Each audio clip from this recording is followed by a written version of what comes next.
Torcedor do Palmeiras, muito boa noite. Mais um vídeo aqui para o canal, trazendo aí o pós-jogo de Palmeiras e Grêmio. Vitória importante do Palmeiras. O Palmeiras que teve um bom jogo no segundo tempo. Estevão massacrou o Grêmio. Aproveita aí, deixa o like, se inscreva no canal. Mas agora, galera, bora pro vídeo. Agora há pouco tivemos a vitória do Palmeiras, que levanta o dedinho e fala assim: sim, Botafogo, eu estou na briga pelo título. Então, 1-0 para cima do Grêmio. A diferença de Botafogo para Palmeiras cai para 3 pontos. O Botafogo joga neste sábado contra o Cuiabá. Vocês já estão vendo aqui ao meu lado André Kfouri. Vamos começar com o jogo de agora a pouco, né, André? Claro. Que tal? Tudo bem, Edu? Tudo boa bem, noite, você? boa noite a todos.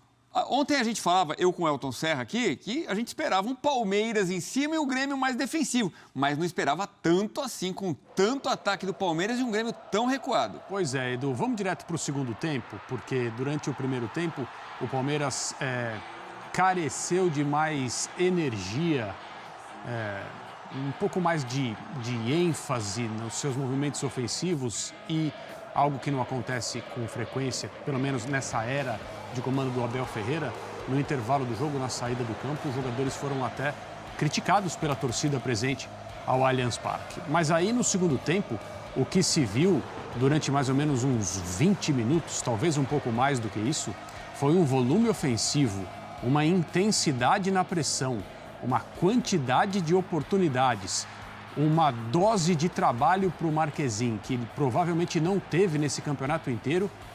Uma daquelas situações num jogo de futebol que, pelo que estava acontecendo, todo mundo vendo a partida pensou: ou o Palmeiras vai fazer um gol, enquanto a gente continua vendo cenas do primeiro tempo, esse gol foi anulado corretamente por impedimento, mas todo mundo que via a partida falava: ou o Palmeiras vai fazer um gol, ou esse jogo vai ficar na história como uma dessas ocorrências do futebol em que o volume, o desempenho, a quantidade de oportunidades, infelizmente, para o time que teve tudo isso, não levaram a uma vitória, a uma mexida no placar.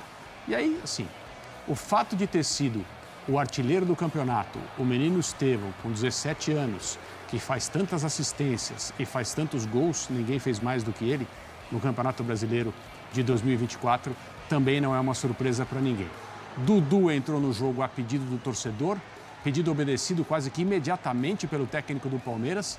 O Allianz pediu o Dudu entrou, a jogada dele cortando da esquerda para o centro para bater no gol foi metade do gol, porque o Marquezin soltou no pé do Estevão, que só teve o trabalho de tocar na bola e dar ao Palmeiras um gol que faz com que essa diferença, momentaneamente pelo menos, fique em 3 pontos. É claro que o Botafogo ainda vai jogar, mas o Palmeiras não podia desperdiçar os 3 pontos hoje, especialmente depois do que fez nesses 25 minutos durante o segundo tempo. A quantidade de gols perdidos, né? essa do Gomes foi uma das mais impressionantes.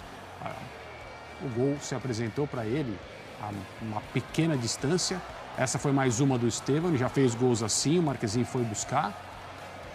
Outras oportunidades foram criadas porque a bola não saía. Estevão dominando na meia-lua e batendo na trave. A facilidade com que ele domina, e né? Aí o Dudu, parece fácil. Aí é o lance do gol. Ele pedala e bate. A bola procura o Estevão. Vacilo do Reinaldo ou não? Não sei se dá para dizer assim. Muitos vacilos foram cometidos defensivamente pelo Grêmio nesse período do segundo tempo até o gol sair, porque esse gol poderia ter acontecido em outras jogadas. E imediatamente após o gol, o Renato faz 3 substituições. Ele estava preparando 2, acabou fazendo 3.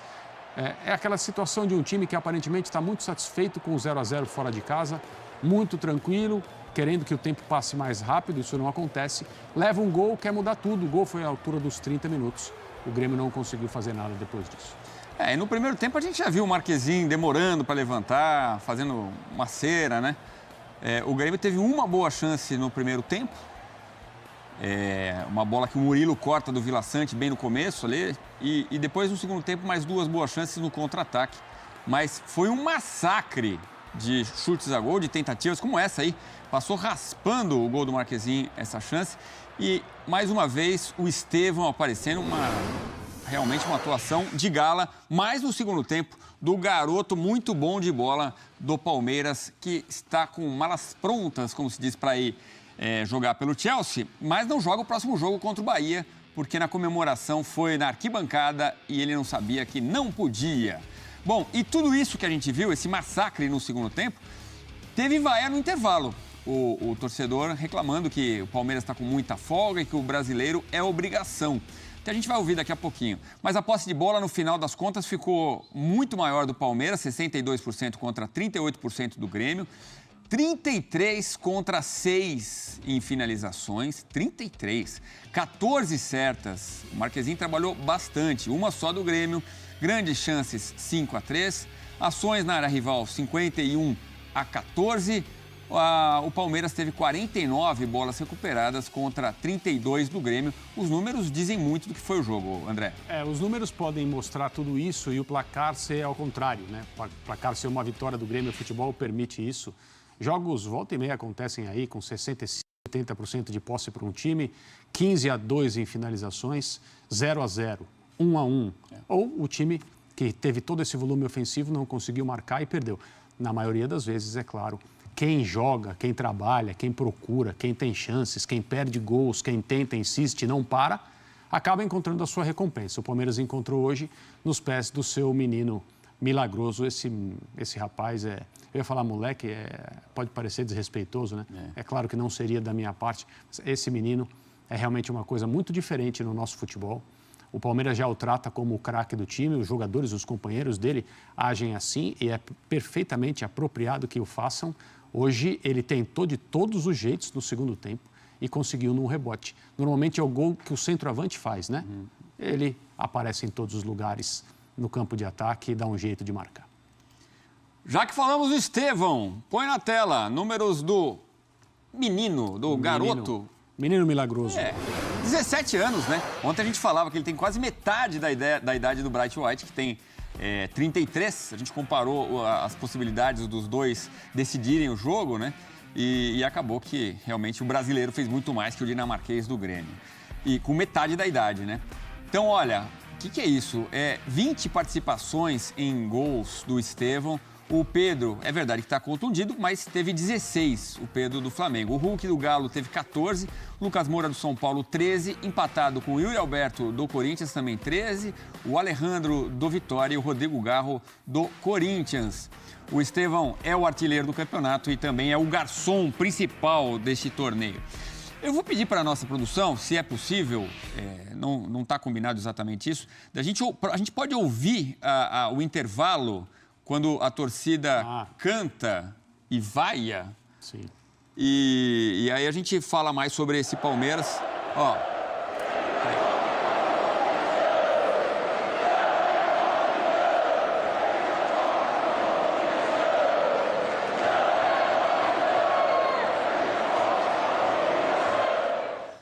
Tá aí. É isso, né? A torcida descontente no Allianz Parque, especialmente depois da derrota no derby contra o Corinthians.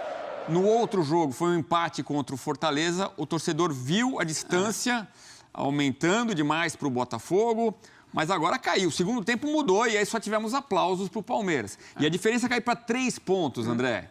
O mesmo torcedor que estava ali preocupado, tenho certeza que agora, nesse momento, está falando, dá para ser tricampeão, hein? Esses apupos foram direcionados aos jogadores do Palmeiras no final do primeiro tempo, quando o time não fazia uma boa partida, uma partida brilhante, mas também não era um jogo tremendamente ruim para que o time merecesse críticas por esse jogo, por essa metade, digamos, de atuação contra o Grêmio na noite dessa sexta-feira. O que acontece e o que leva a esse tipo de reação de muitas torcidas, não só a do Palmeiras, basicamente é a repercussão não só de uma derrota para o seu maior rival. O Palmeiras, na segunda-feira, há poucos dias, perdeu para o Corinthians na Neoquímica Arena pelo mesmo Campeonato Brasileiro.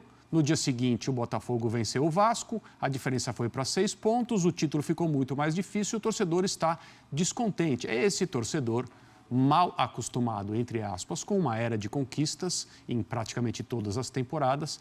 Se o Palmeiras não for campeão brasileiro, esse ano ele não vai ter conquistas importantes, daquelas que no início de cada ano povoam a ilusão do torcedor palmeirense, e ele sabe que o time dele é capaz de se aproximar e de conquistar esses troféus. Em 2024, se não for campeão brasileiro, e seria mais uma vez campeão brasileiro, tricampeão, vai ser uma temporada diferente das últimas.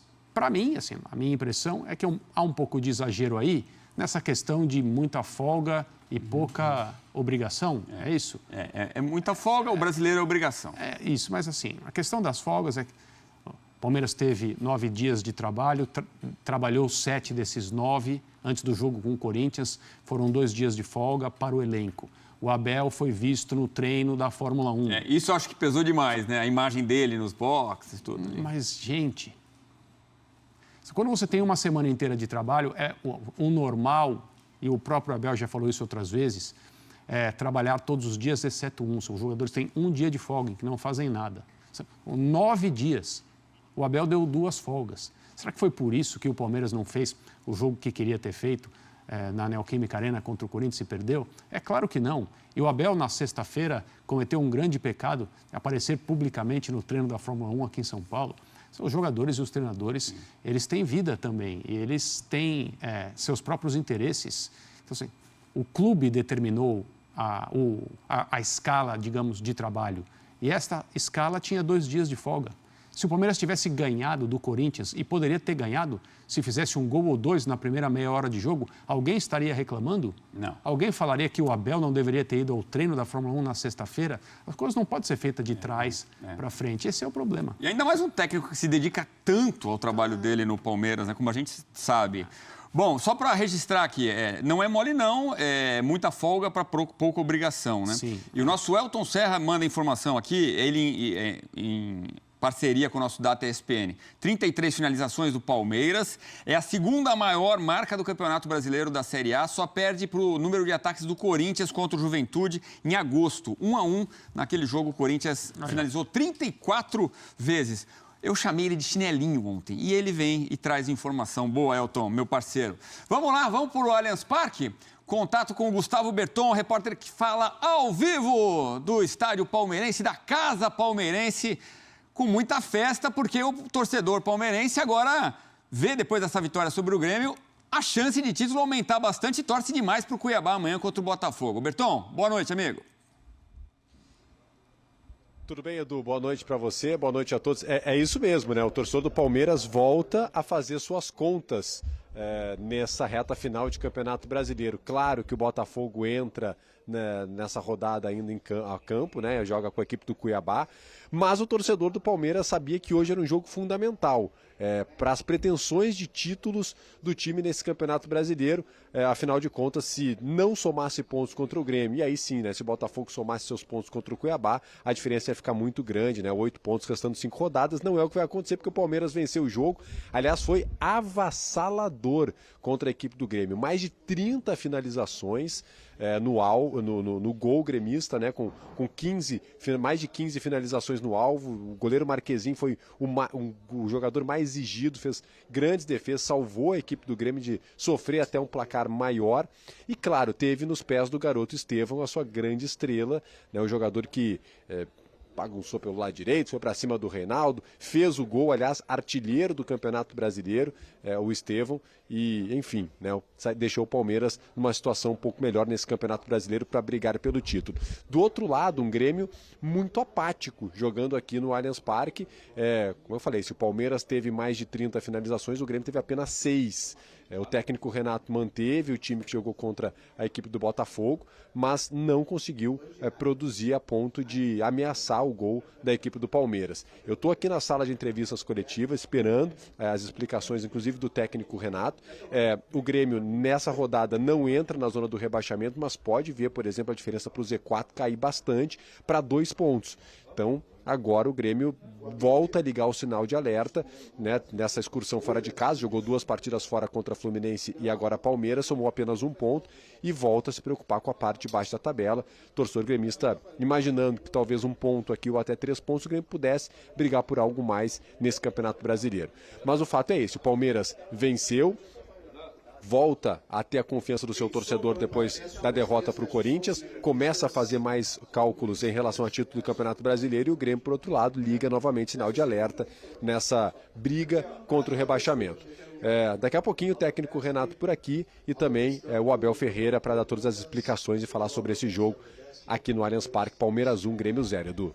Tá bom, Berton, a prioridade é sua, qualquer novidade é só chamar, mas veremos a promessa de uma coletiva quente com o Renato Portaluppi. O Grêmio apenas 5 pontos da zona do rebaixamento, mas já com a rodada 33 concluída, né? Vamos dar uma olhada na classificação para a gente visualizar o que aconteceu depois desses 2 jogos na sexta-feira, a vitória do Inter sobre o Fluminense e do Palmeiras sobre o Grêmio. Então, Botafogo 67, Palmeiras 64 pontos com um jogo a mais. O Fortaleza 60 pontos, o Internacional foi a 59, assume a 4ª posição. O Flamengo, que esse final de semana pensa em Copa do Brasil, decisão contra o Atlético Mineiro, tem 58, São Paulo 54, Bahia 46, Cruzeiro 44, Vasco 43 e o Galo 41 pontos. O Galo é quem tem menos jogos, né? Assim, falta o jogo com o Atlético Paranaense também com 31. O Grêmio tem 39, é o 11º. É aí que eu estava falando, são 5 pontos apenas de vantagem em relação ao Atlético Paranaense, que abre a zona do rebaixamento.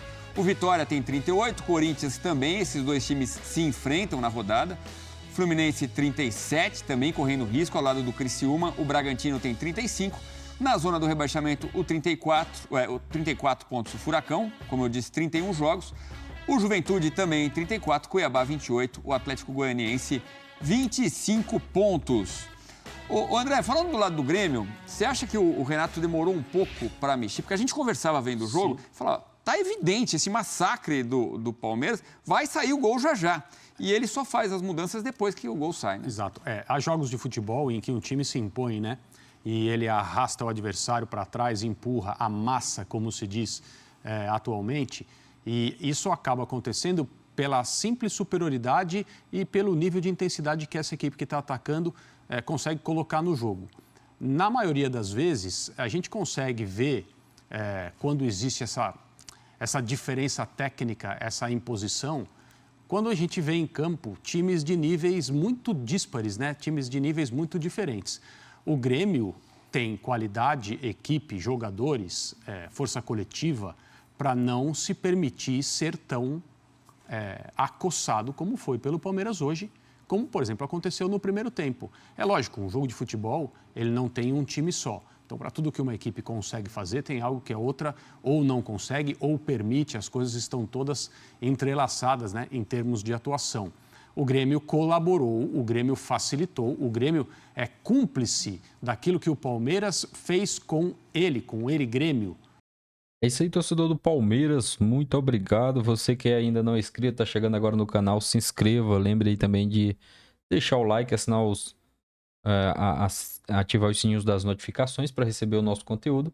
Vamos dar uma olhada aqui nessa informação do Palmeiras, que busca repetir feito raro nos pontos corridos do Brasileirão.